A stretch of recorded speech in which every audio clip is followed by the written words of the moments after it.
No, Santiago, you're wrong. My bad. Hello, and welcome to That Dodger Show. My name is Santiago Segura, and I will be explaining the draft resistance today. The Vietnam War took place in 1954 to 1973. The location was Laos, North Vietnam, Cambodia, and South Vietnam.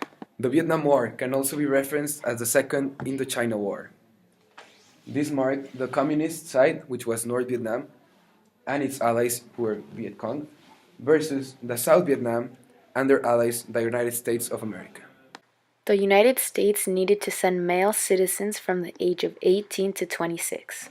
These were drafted because there were not enough men in the army, which resulted in filling up vacancies forcibly instead of voluntarily, which resulted in a huge draft resistance, as you can see. Protests were huge in America. Universities were involved, men burned down their draft cards, men fled to Canada and Sweden, and most importantly, they failed on purpose their aptitude tests. So, this is when we ask ourselves, to what extent did the resistance have an impact on the draft and the war? The importance of the resistance is first able to be seen by actions of President Carter, which took place after the war had already finished. The number of Dodgers and people who fled because of the Vietnam War draft was an immense number. About 600,000 men violated draft laws. President Carter took place in 1977 and made a huge announcement for the United States draft dodgers. He will finally forgive those who fled into coming back to the United States of America. I do not favor blanket amnesty, but for those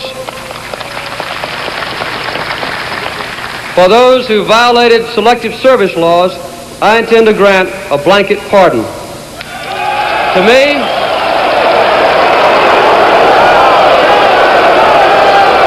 this morning at the White House, President Carter kept his promise. Press Secretary Jody Powell at his first White House briefing, reading copies of a pardon proclamation and an executive order implementing it. The proclamation, signed about 9:30 in the Oval Office, grants a full, complete, and unconditional pardon to men who violated selective service laws during the Vietnam period. Draft resistors, or draft dodgers as some people called them. The punishment normally would have been a $10,000 fine and 5 years of imprisonment. Only 4% of the population of men who fled were convicted to this. We would like to acknowledge the website's history, learning, and time of the following information. The resistance created another problem for the government during the period of the Vietnam War. These were like various kinds of protests. The first protest came in October 1965 when the draft increased. The draft increased from 3,000 to 30,000 monthly. David J. Miller was a pacifist from the Catholic work movement. He said, "What the U.S. is doing in Vietnam is immoral." Then he made a political statement. He burned down his draft card in front of all the news in the rally against the Vietnam War. Then he was considered guilty and went to jail for 3 years. This movement of young men burning their cards started a very big question for the government. President Johnson therefore had to make a law.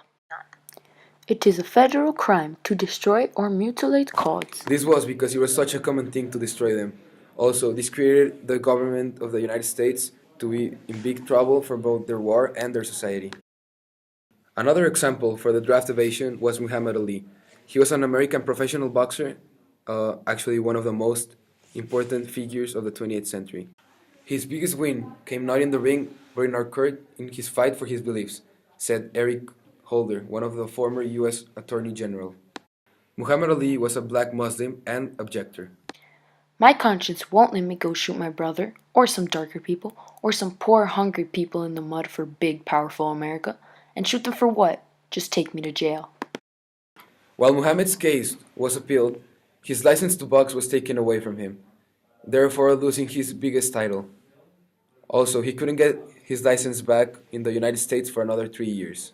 While Ali couldn't fight, he went to college campuses and was a speaker for the anti-war movement. You my enemy.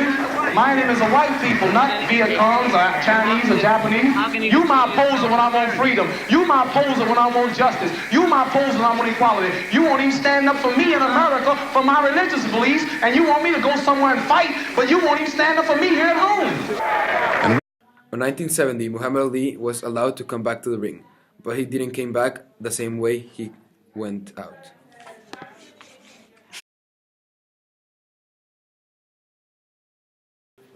To conclude, as historians, it is really complicated to determine our focus question when answering it, as it has very important factors, not only one. Despite Draft Dodger having a huge impact in the war and creating an opposition between the society and the US government, there are other key factors that help end this problem. Also, another lesson that could be learned from this, especially for the United States, will be that they don't have everyone at their disposal, so they have to be more conscious about their society and their international relations.